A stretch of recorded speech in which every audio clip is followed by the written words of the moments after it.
Hi, so today we're going to be going through the entire Unit 1 paper from June 2014 for AQA Chemistry.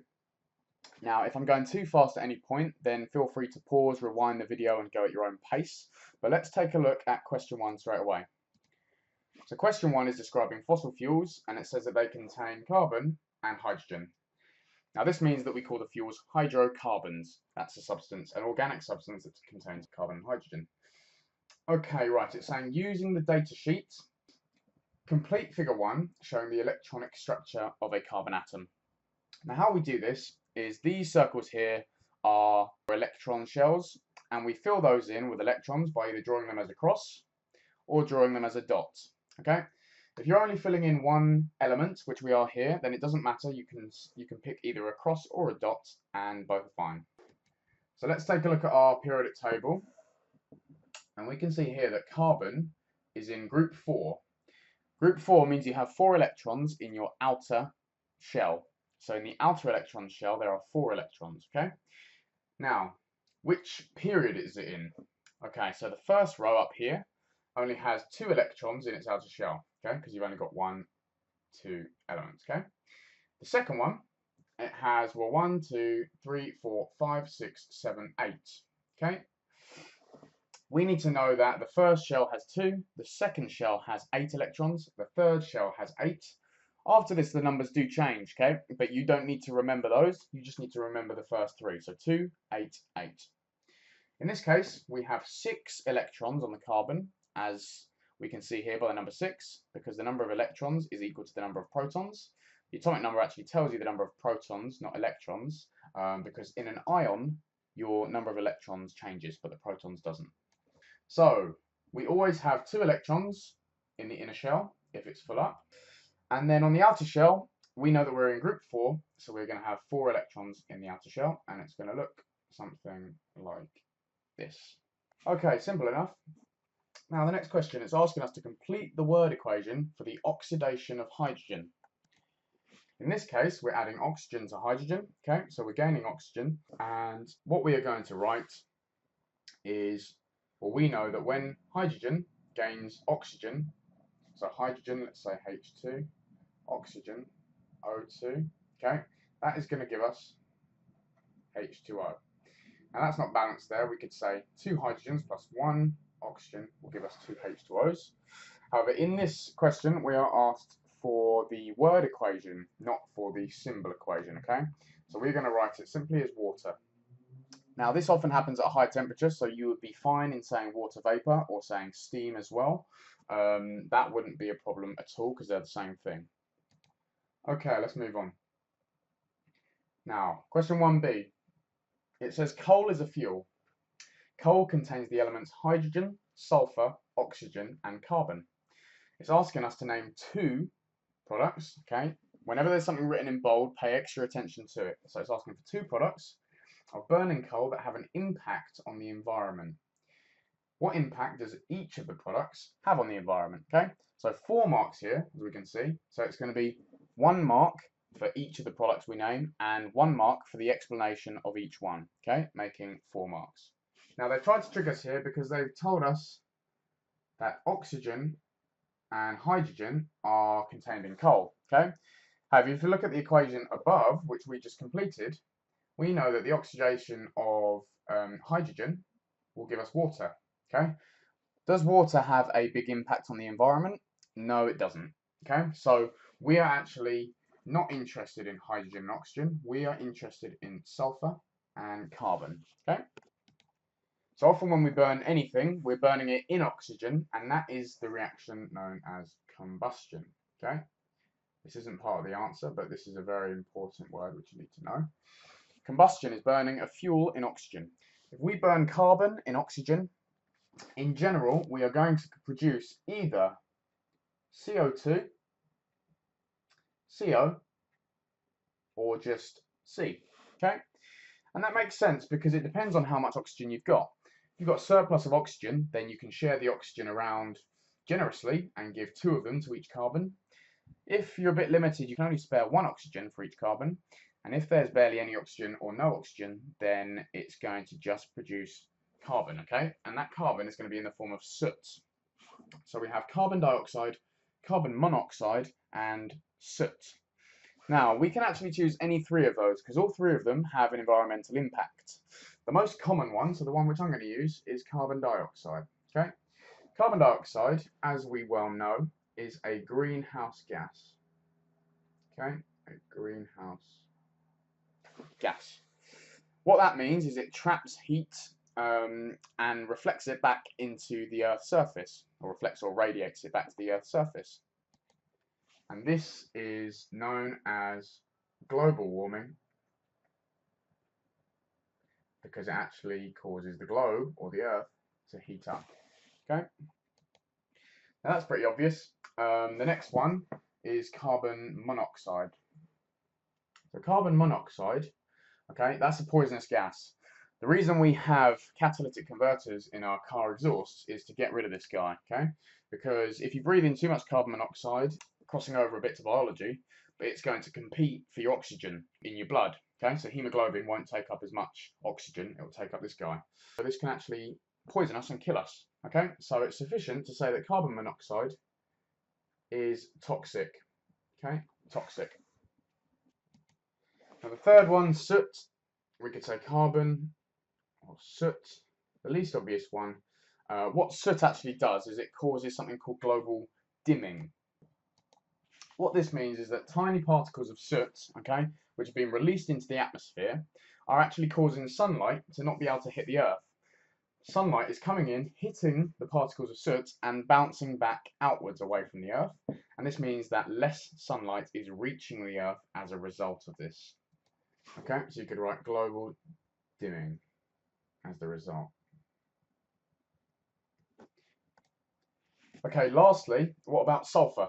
Well, when sulfur burns in oxygen, okay, you get the gas known as sulfur dioxide, okay? Sulfur and two oxygens, just like carbon dioxide.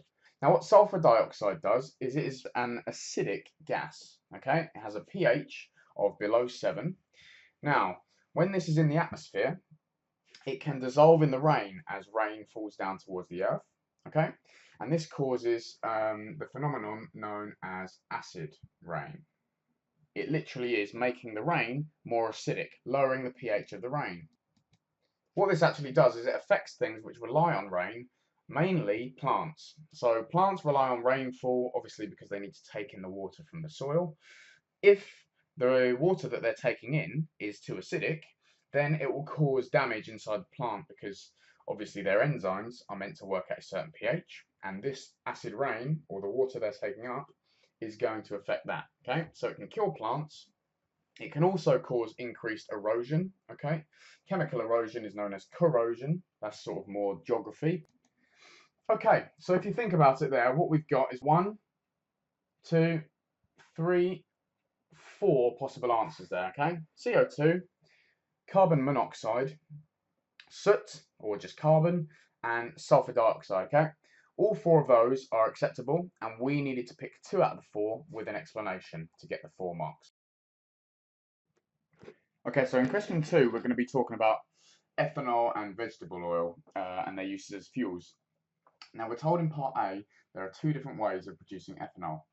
The first one is from ethene, okay, and the second one is using sugar from plants. And we know that plants ferment sugar and they turn them into alcohol, and that's how we brew beer and wine.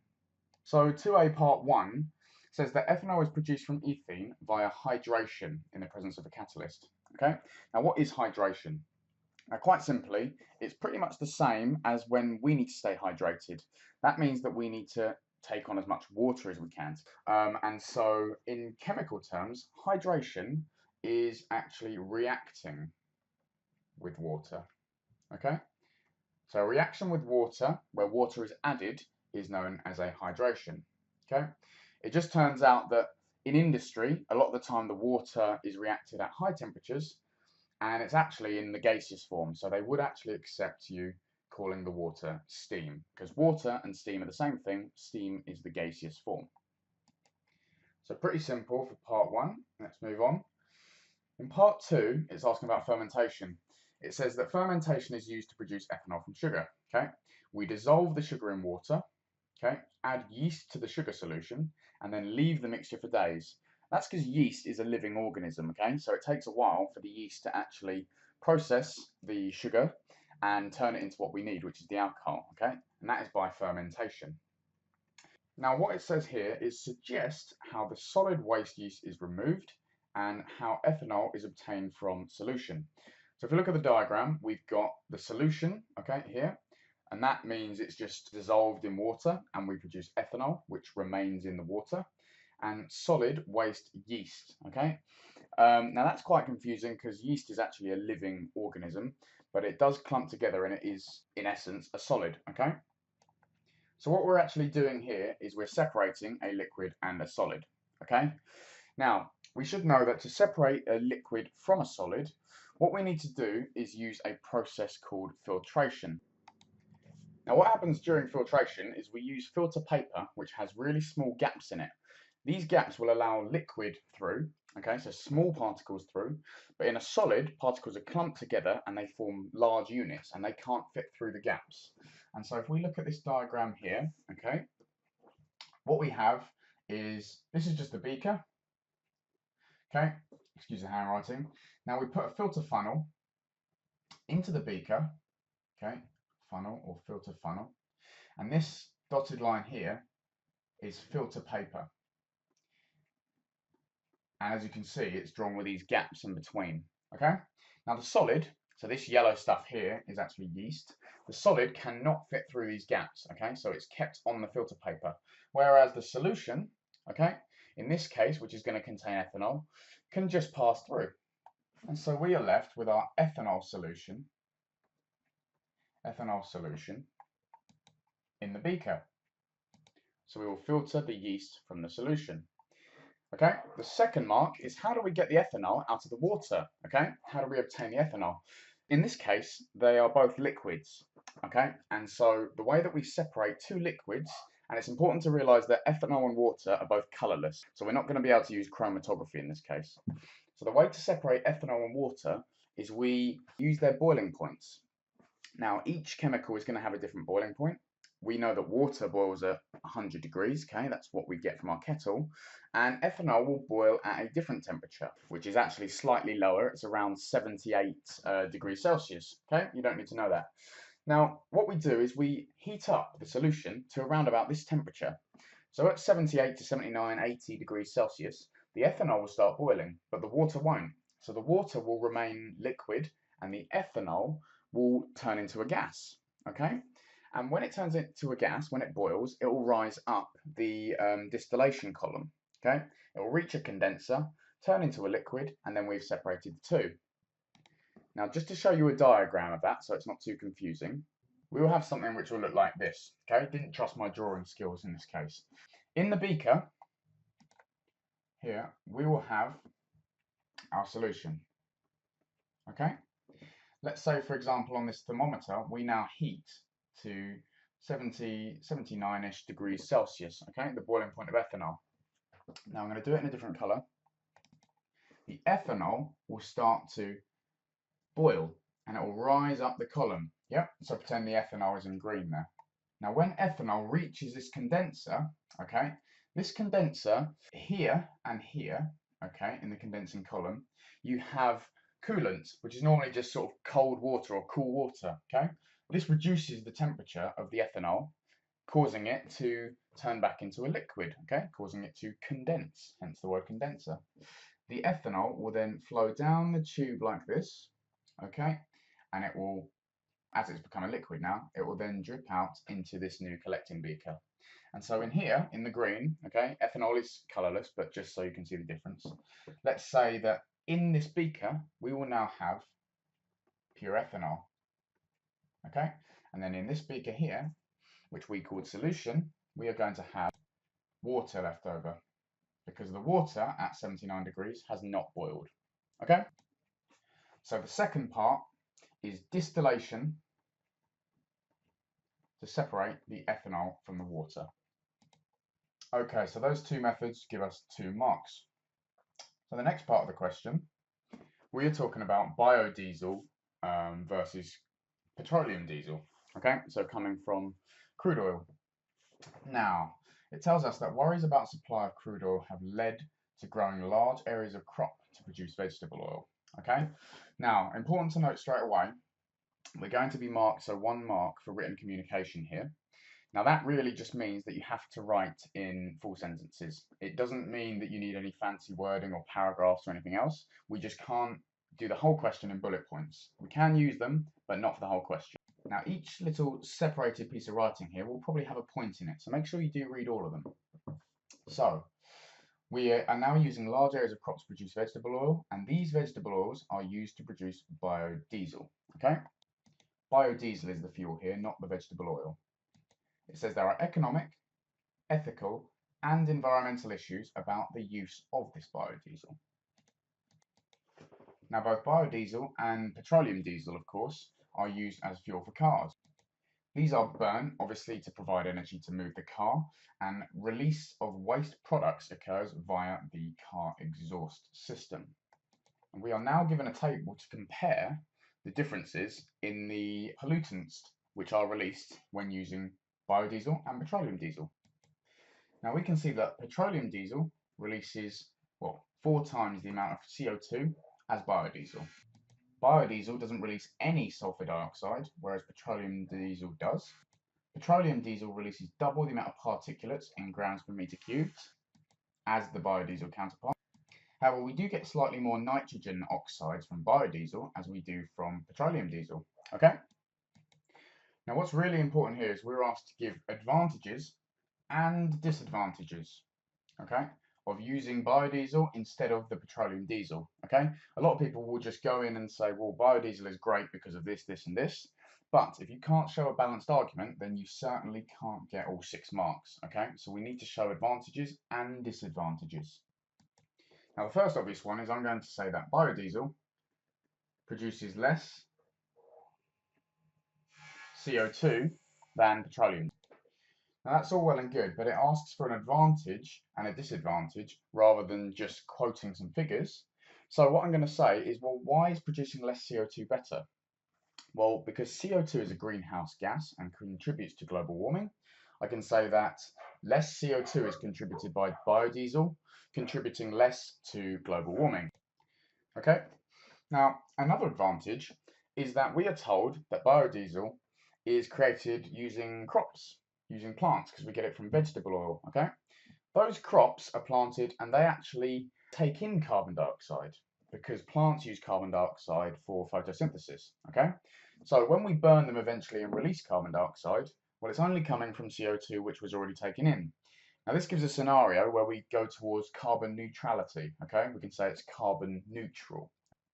Okay, now this means that we are contributing even less to CO2 emissions, which further reduces the effect on global warming.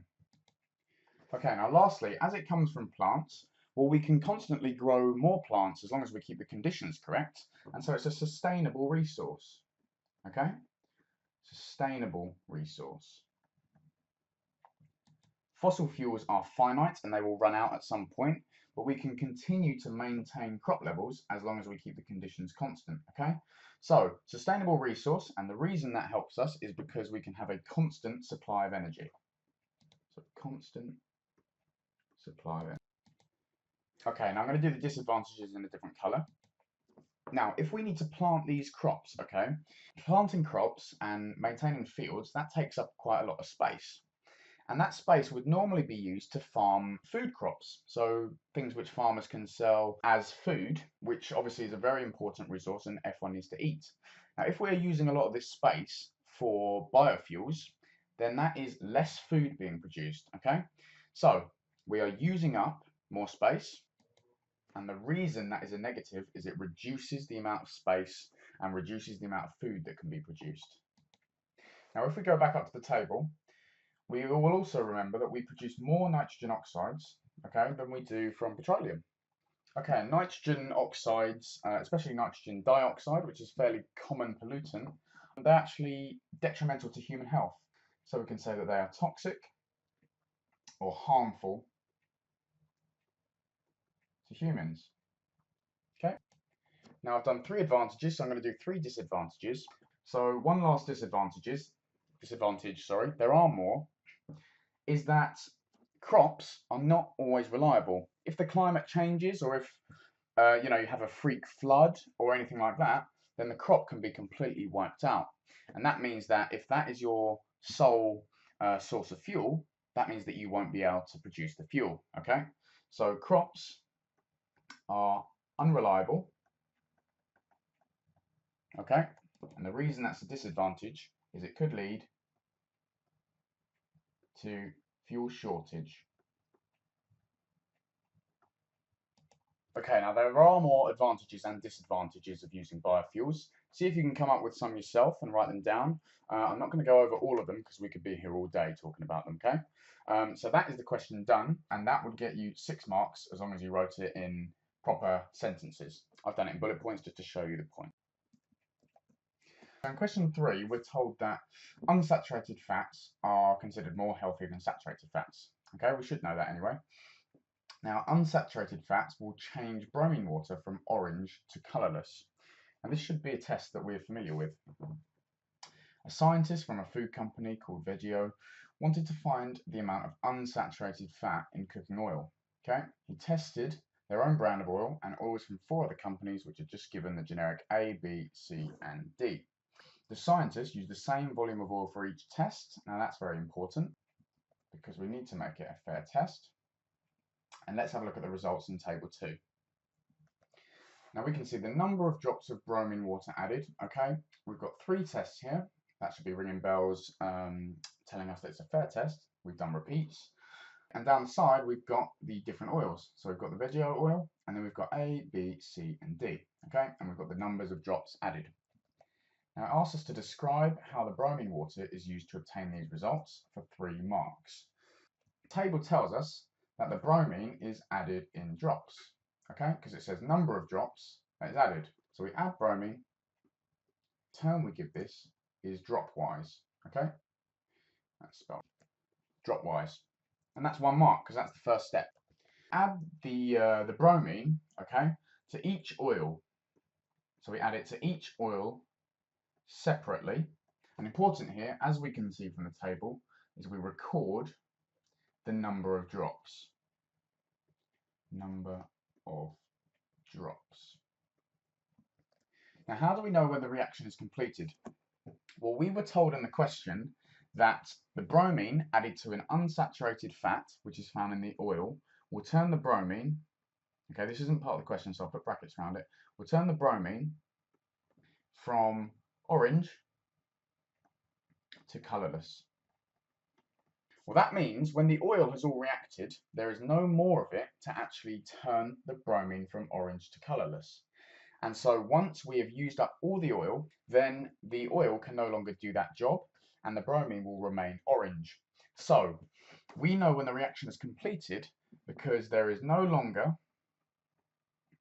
a change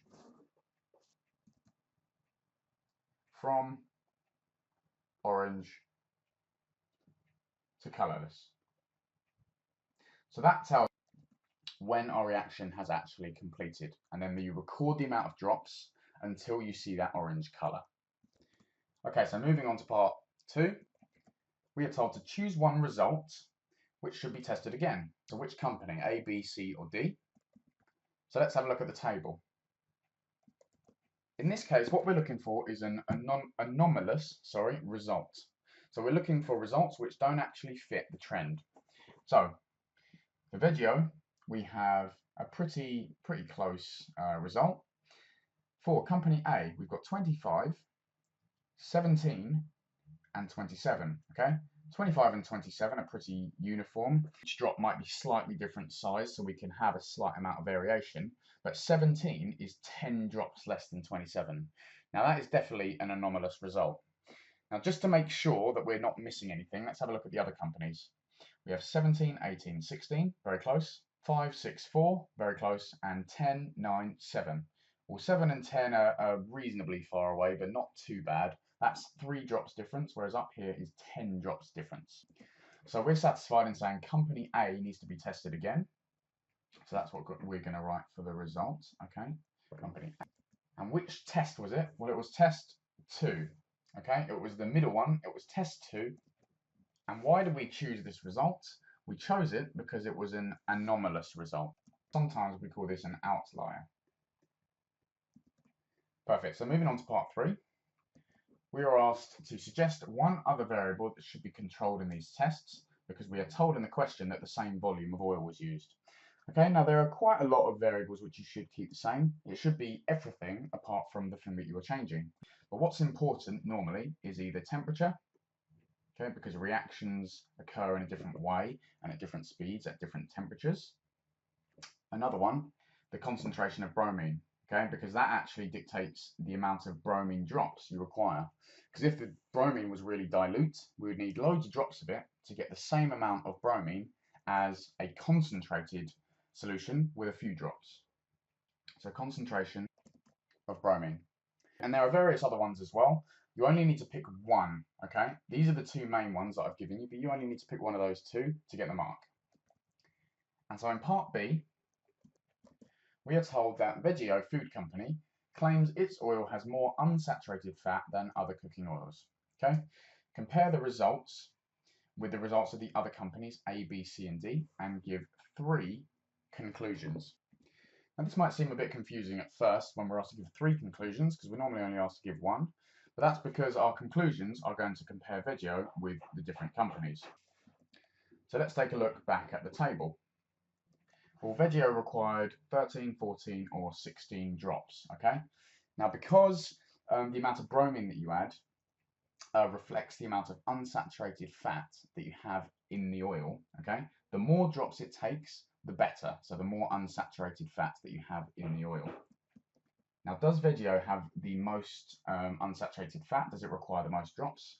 Well, no, it doesn't, because cooking oil A, even though there's this outlier at 17, the 17 is still above 14, 13, and 16 of Veggio. So our first conclusion is that A has more unsaturated fat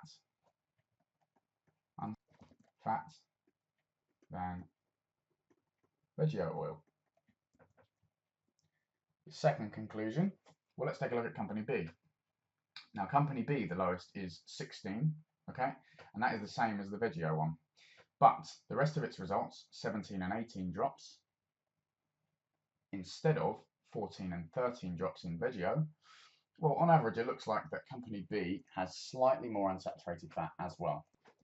So another conclusion, B has more unsaturated fat than Veggio on average.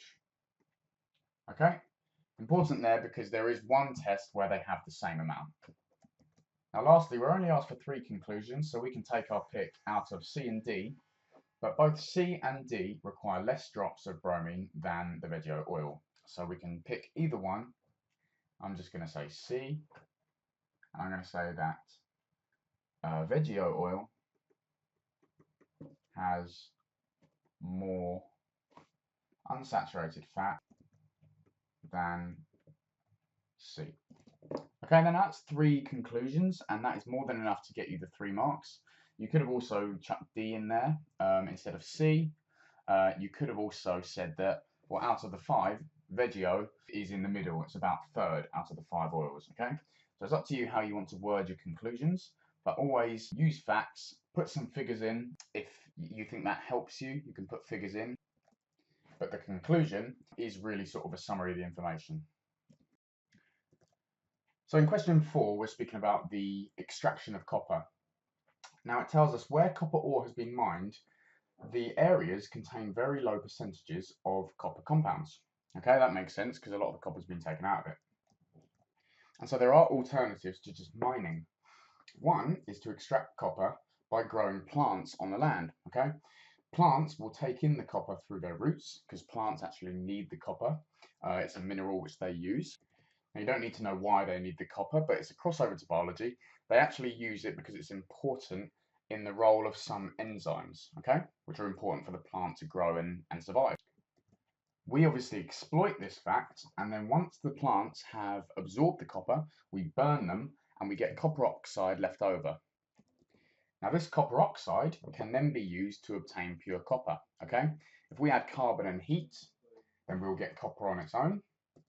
Now this is a displacement reaction because copper is less reactive than carbon, so carbon will displace the copper from its oxide. And another way that we can obtain copper is by adding sulfuric acid and forming the copper salt, which is copper sulfate, okay? And that is soluble, and we can get that in solution. From solution, there are various ways that we can extract it, and obviously the main one is electrolysis.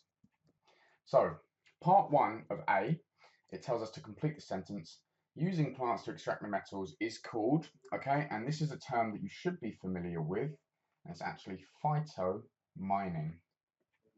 Okay, it's a substitute for mining, obviously manually, and we're just using plants to obtain the copper for us.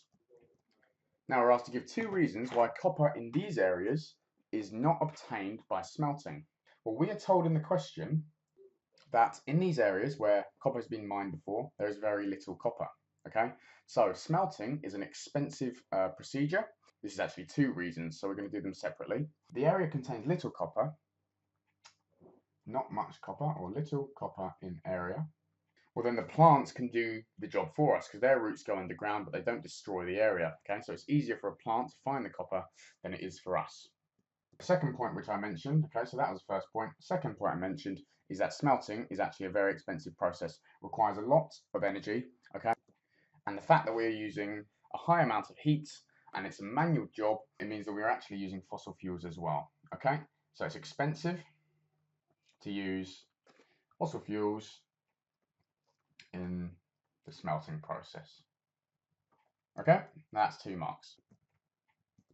In part 3, we're asked to balance and complete this equation. Right, now we've already mentioned that this is a displacement reaction, okay? So we're going to go from this copper oxide plus the carbon, okay? We're then going to get an oxide of carbon, which is here, which is carbon dioxide, okay? And obviously what we're producing is copper. And so it's going to be elemental copper, because that's the whole point of us actually doing this process. So the first thing here is to recognize that.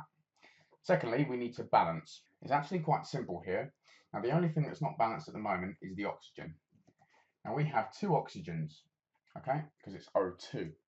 But the only place we have oxygen on this side of the equation is in copper oxide, and we only have 1 of them.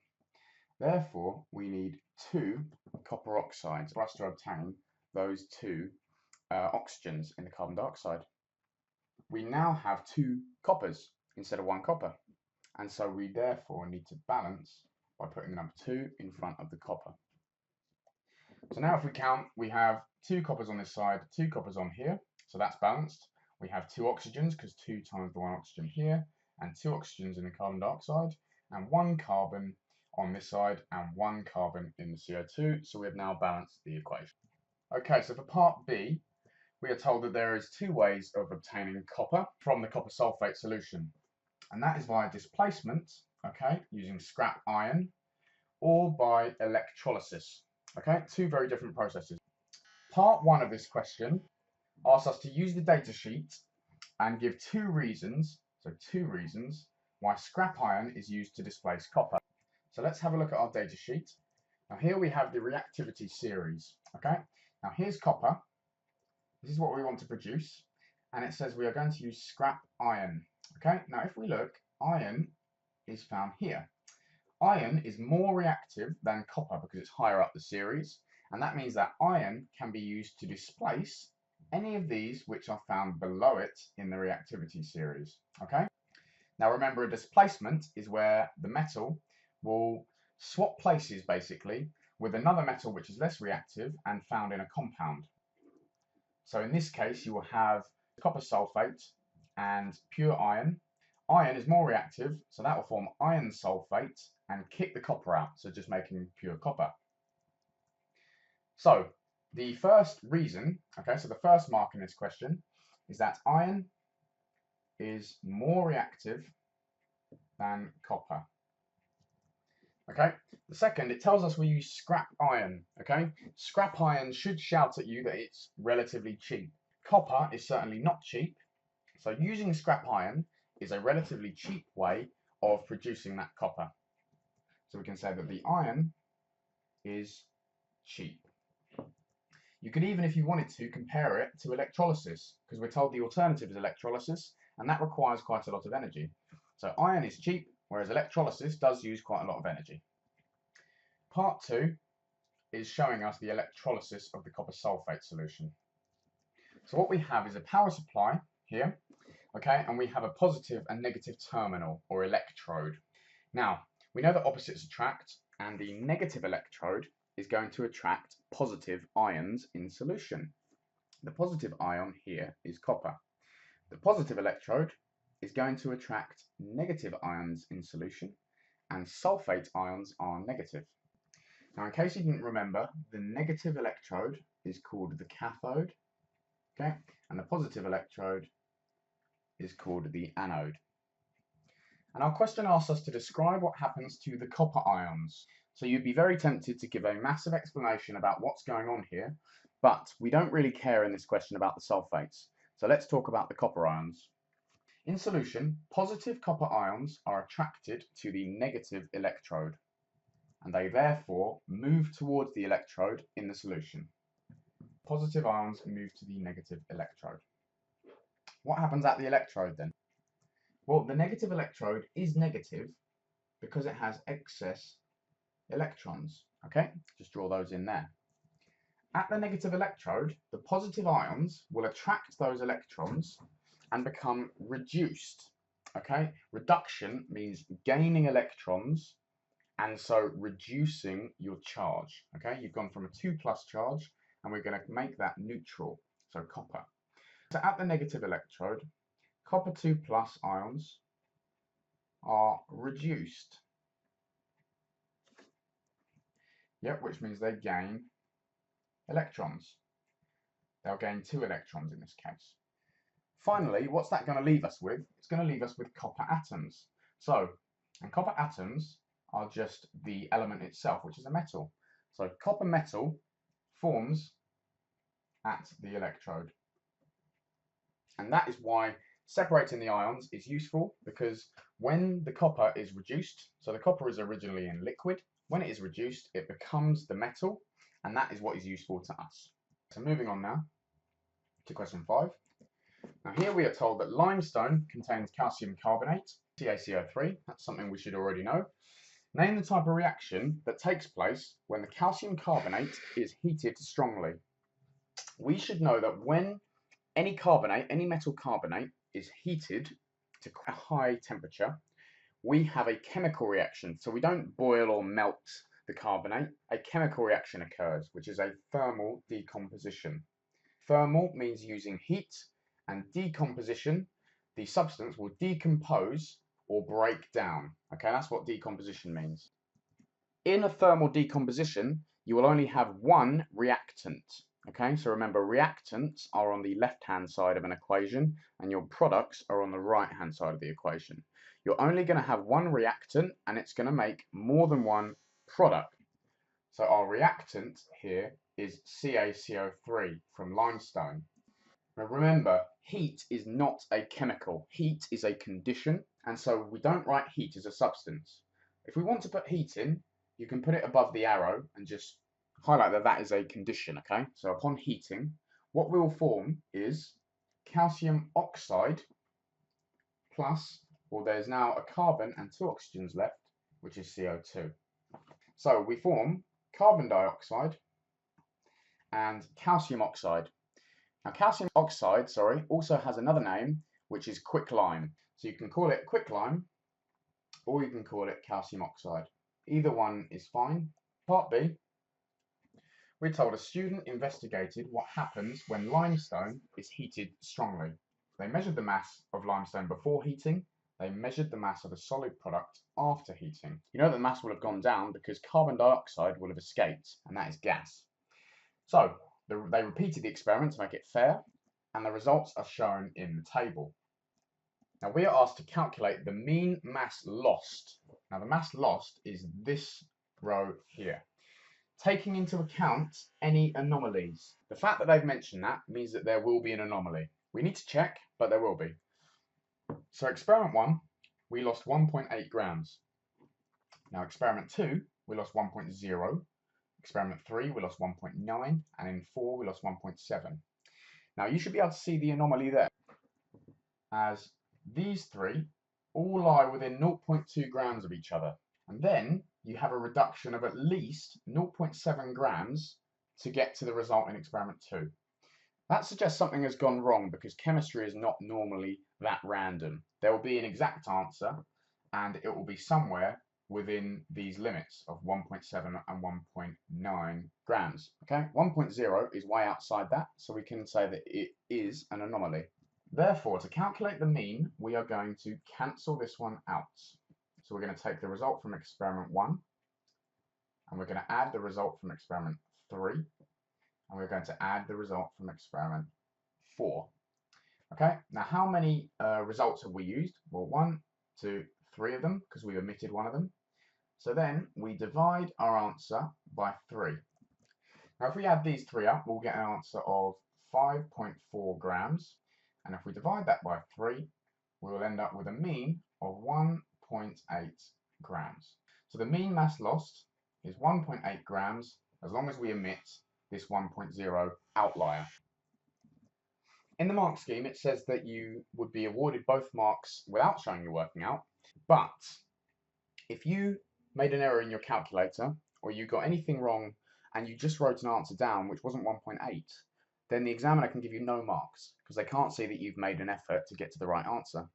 If you, for some reason, get the answer wrong at the end but you've done the right working out, you will still be given a mark. Let's move on to the second part. Okay, in this part of the question, it says that the maximum mass that can be lost, calculated by the student, is 2.2 grams. The student used the chemical equation to calculate this maximum mass lost. We can do that, and that is obviously assuming that we have a 100% efficient reaction that we are carrying out in the lab. This is barely ever the case, okay, and this is the sort of question which is asking you why it's barely ever the case. Now, suggest and explain 2 reasons, and this is 4 marks, so that means suggest is 1 mark and explanation for each is the other. 2 reasons why the mean mass lost in the experiment was less than 2.2 grams. Now, it tells you not to include any reference to weighing errors in your answer, so it's going to be a different reason. Now, first off, if we calculate that we can produce 2.2 grams of CO2, because that is the mass lost, then that is coming from a perfect, pure 5-gram piece of calcium carbonate.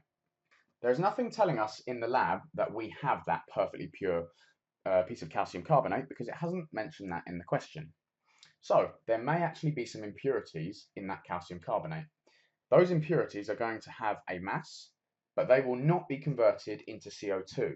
So they will not be lost when we heat the calcium carbonate. So one reason why we might not obtain 2.2 grams is impurities. That's 1 mark.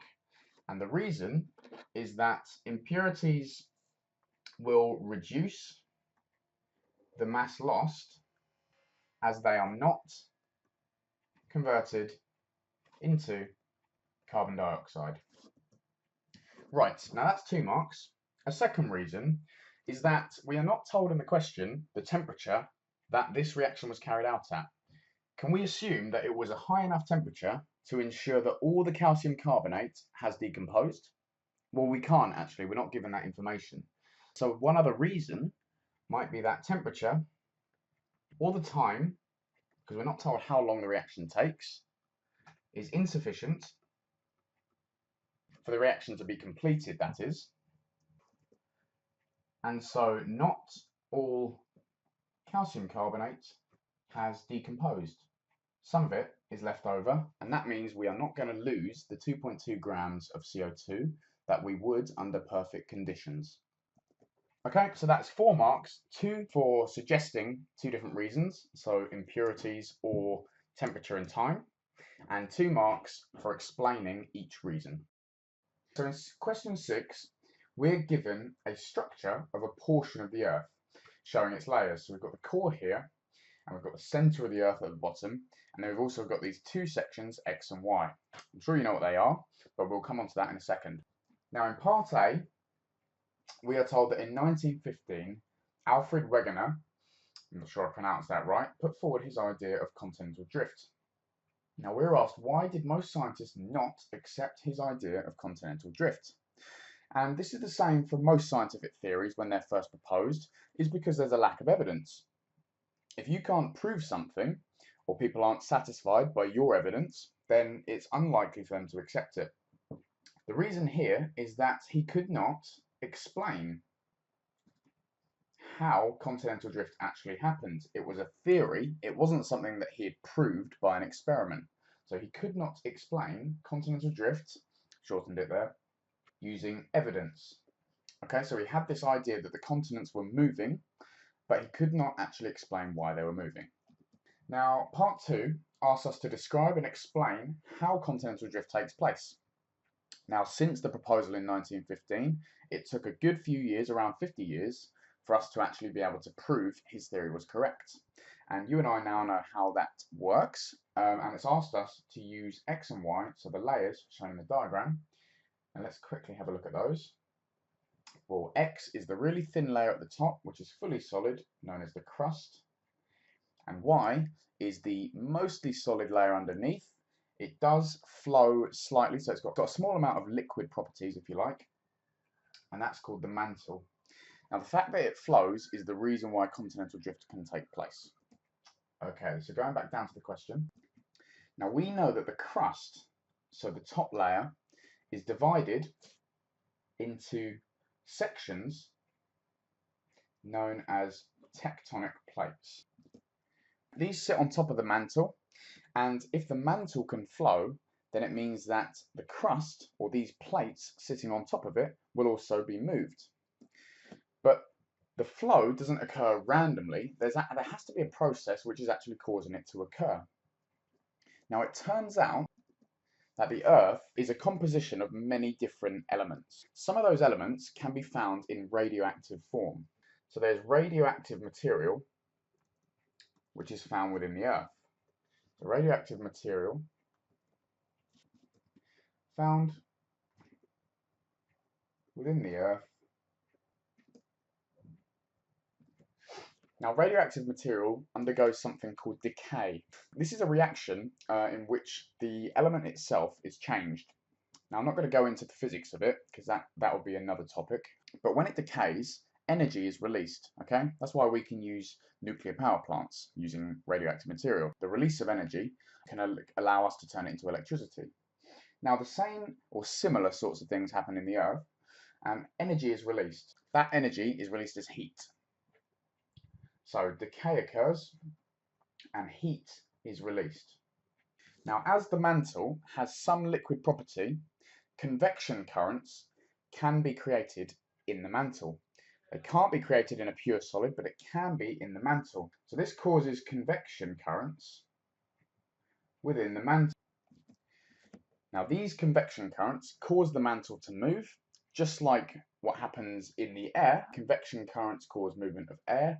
They can dictate rainfall. They can dictate the wind. And that same thing is happening within the mantle. So it's movement. And the movement of the mantle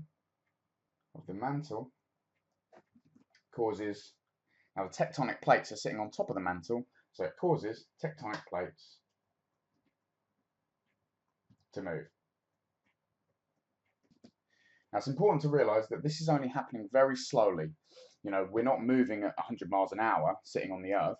It's very slow flow. Sometimes it's only a few centimeters every year, but there is movement. So over millions of years, the continents have actually moved or drifted, and that's why it's called continental drift. So moving on. In Table 4, we're showing properties of different gases which are found in the Earth's atmosphere. So we've got the gases listed on the left, and then their melting and their boiling points. And it tells us how these are separated. First, we remove CO2, carbon dioxide, cooling the remaining gases to negative 200 degrees Celsius. Gases that do not condense are then easily removed because the rest of them are now liquid. And then liquefaction allows these gases to warm back up. And then after this, the gases that have condensed and they are liquid are warmed back up, and then they form gases as well. And then you have now separated all the gases at different times, which is what you were intending to do. Okay, so part 1 Suggest one reason why CO2 is removed before the gases are cooled to 200 degrees Celsius.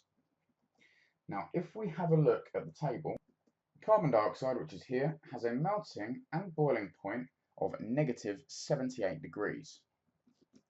Now, if carbon dioxide melts at negative 78 degrees, that means that anything below negative 78 degrees, which of course includes negative 200 degrees, it will be a solid.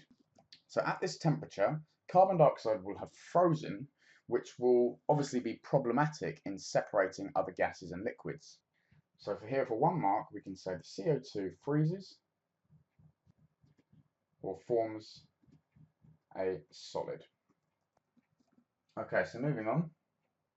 Part 2 asks us to draw a ring around one gas that does not condense when the remaining gases are cooled to negative 200 degrees. And so let's go back up to our table. So we're looking for a gas that has a boiling point which is below 200 degrees Celsius.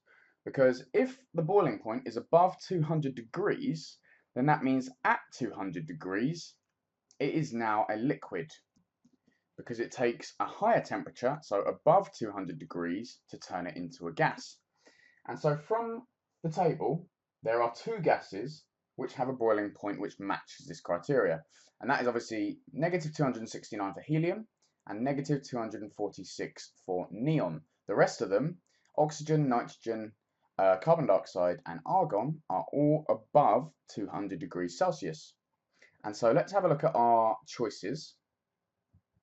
Move this down. And we have argon, neon, nitrogen, oxygen. So helium isn't listed, so the only gas here is neon.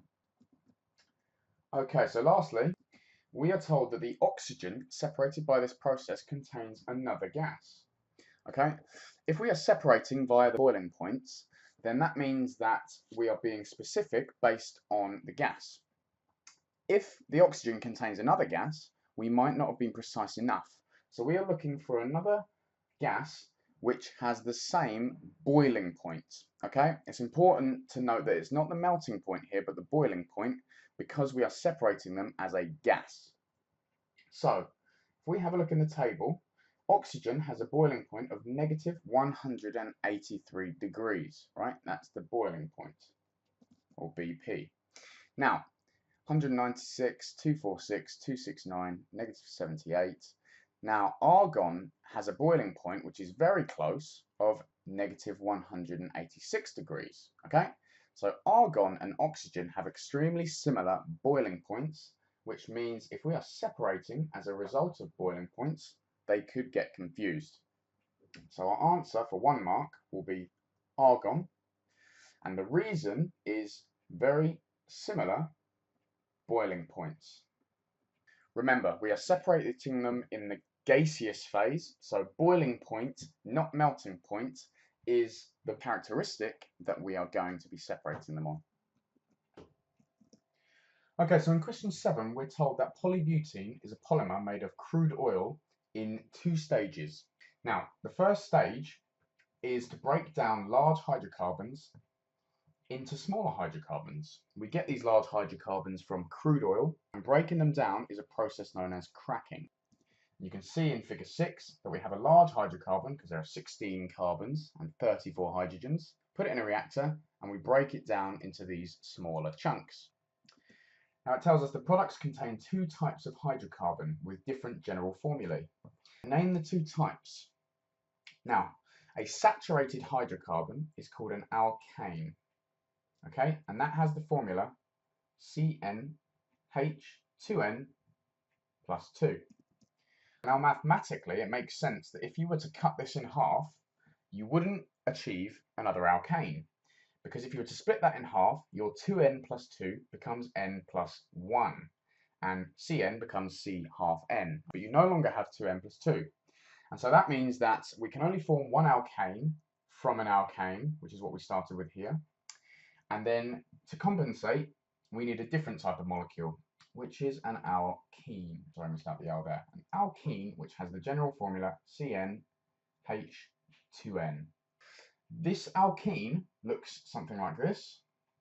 You have a carbon-carbon double bond which means that each carbon around that double bond only binds to 2 hydrogens, as opposed to in an alkane, which I'll draw up here, in this case ethane, where each carbon, as it's not double bound, can bind to 3 hydrogens. So the answer is alkane and alkene. In part 2, it says describe the conditions of the reactor. Now, cracking, what we're actually doing is we're taking a large molecule and we are breaking bonds within the large molecule. We need a lot of energy to break those bonds, and so therefore we need a high temperature. A high temperature just provides a lot of thermal energy, which is used to break down bonds. Now, the second condition, because normally we would need a massively high temperature to do this, and sometimes it might result in other reactions occurring which we don't want, we also add a catalyst. Adding a catalyst means that this can happen faster and with less energy, so it makes it cheaper, quicker, and it means it's quite specific to the reaction that we want to happen. Now, examples of the catalyst that you can use, well, one is simply steam. Another one is aluminium oxide. Okay, so aluminium oxide will not take part in the reaction, but it will cause the reaction to occur quicker and at a lower temperature. Now, moving on to part 3. Suggest why air must not enter the reactor. Now, important here is we are burning fuels, hydrocarbons, at high temperatures. Now, can you think of another reaction where that happens that we've learnt about before? Well, hopefully you realise that combustion can occur. Combustion requires oxygen. It is defined as burning a fuel in oxygen. Now, if we allow air in, the oxygen will react with the fuel. And this will not produce hydrocarbons. It will end up producing, well, from combustion, we produce CO2 and water. And that is certainly not what we want. So oxygen will react with the fuel, and so we must keep oxygen out. And so our answer is going to be that oxygen, or O2, reacts with hydrocarbons. Okay, part 4, suggest a method that can be used to separate butene, C4H8, from the other hydrocarbons. Now, as the other hydrocarbons, they all differ in how many carbons and hydrogens they are, so how big the molecule is. This affects their melting and boiling points. And the method to use this piece of information is distillation. If you've got a mixture of more than 2 substances, which we normally do have in cracking, then we need to use a more sophisticated form of distillation, which is known as fractional distillation. Fractional distillation. And what this does is you have a column and the temperature will decrease moving up the column. I'll show you a diagram of it. So here we have a distillation column. Now at the bottom we have a high temperature, so 340 degrees here. Now as you move up the column, each level has a different temperature. And so depending on the boiling point of the different fractions, if you like, of our mixture, once they reach a temperature which is below their boiling point, they will condense and they will leave. For example, up here, it tells us naphtha will leave here, but it could be anything. It will leave and come out as a liquid. And because this happens at multiple stages, like here as well, yep, kerosene, and here diesel, because it happens at different stages, it means that we can separate more than 2 fuels all in one go. And so if we use fractional distillation at different temperatures, we can of course separate butene from the other components of the mixture. And so that is what we do in this case here. Now the second stage uses butene to form polybutene. Yep, so we're going to add multiple molecules of butene together in a line. Now, draw the displayed structure of a butene molecule. Now we're told that it has 4 carbons, so let's put those in first. 2, 3, 4. Now the fact that it is an alkene tells us that we are going to have a double bond somewhere. Now we can choose where to put this. I'm just going to put it between these carbons here. Now all we need to do is fill in all the other bonds as single bonds with hydrogen. We know that carbon has 4 bonds, or it can make 4 bonds. And so here this carbon is bound to 1 carbon, so it can bind to 3 hydrogens. The next carbon, so that will look like this. It can only bind to 1 more hydrogen. Now the next carbon is in the same scenario, and it can only bind to one hydrogen also, because it has 1, 2, 3 bonds. And the fourth carbon can, of course, bind to 3 hydrogens, as it's only bound singly to 1 carbon. And now just to make sure, we have 1, 2, 3, 4 carbons, and 1, 2, 3, 4, 5, 6, 7, 8 hydrogens. And so we have C4H8, and that is butene. Now lastly, we're asked to describe how molecules of butene form polybutene. Now if we take a look at our butene molecule, we can see that we have a double bond here, okay? This is 2 bonds. Now carbon can always form 4 bonds, so if one of these was to break, then each carbon can now bind to something else. Now if this happens with multiple butene molecules, then the carbons can actually bridge across and bind with each other. And so what happens is butene molecules bind to each other to form a fully saturated hydrocarbon. Okay, so a big long chain of hydrocarbons, because this happens multiple times and you get multiple butene molecules all binding together, because this double bond can be broken. And so many butene molecules, we can also call them monomers. One unit of a polymer is called a monomer. Many butene molecules bind together to form a large chain or polymer. And just so you could visualize it, you could say via the carbon-carbon double bond. Okay, and that is actually the end of the test. So I hope that was helpful. We did move pretty quickly, so please do feel free to pause and rewind the video. But I hope that's made things a bit clearer and it's given you an idea of how to answer these exam style questions. So as usual, please do comment below if you have any questions for me. And aside from that, I will see you in the next video.